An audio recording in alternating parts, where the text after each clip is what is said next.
אזרחי ישראל, אנחנו במלחמה.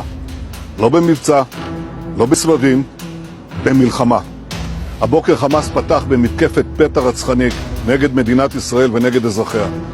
אנחנו בתוך זה משעות הבוקר המוקדמות.